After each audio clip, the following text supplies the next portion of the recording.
Okay, so let's take a look at our equations. Essentially, the only equation that's going to help us with the horizontal information is that first equation on the top. Okay, the second two equations don't really help us figure anything out. Final horizontal velocity is the same as the initial horizontal velocity, right? And that's because there's no horizontal acceleration. Now let's start putting in some more values for the vertical information, right?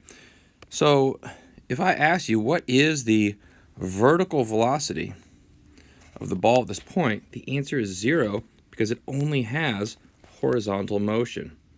It hasn't been moving vertically, right? Its vertical position all along has not changed at all. So it has no vertical velocity. So the initial vertical velocity is 0, right? So no matter what t is, this expression goes to 0. So we can say it's gone. Right, so initial velocity 0, that part is gone.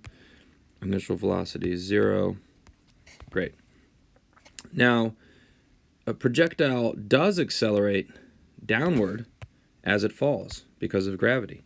It starts moving, it moves a little bit downward, then a little bit more, then a little bit more, then a little bit more. Notice the vertical displacement is increasing every time interval. So with the acceleration is negative 9.8 meters per second squared. So we can replace A with negative 9.8. So let's go ahead and replace all of them, negative 9.8. Right, over time you'll figure out which equations you need to use to solve much faster, but for now I'm just going to do all of them. All right, so what could we figure out? Well, let's take a look at which equations we have that only have one unknown. All right, I'm going to highlight this one down here. I see I only have one unknown, right? Final vertical velocity, I could solve for that, right? I could totally solve for that. I only have one unknown, so I get the final vertical velocity. Is that what I want to know? No. What we're trying to figure out is delta x in the x direction. Wait, let's go back. Where is delta x in the x direction? That's right here, right? So we could even put that little subscript. We need to find delta x. What do we need to solve this equation? We need this guy right here, which is time. So we need to get time. So yeah, we could solve this equation down here on the bottom, but it's not going to give us time. We need t. Now, we could plug this value in right here, right, once we solve for final velocity and then solve for time. That's one way to do it.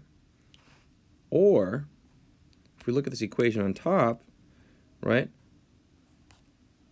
we're actually down to one single unknown right here, t. Right, the middle portion is gone. So we could actually solve the vertical equation right here, solve for time. Once we solve for time here, we can take that time value and plug it in right there. So let's go ahead and do that right now. Let's use our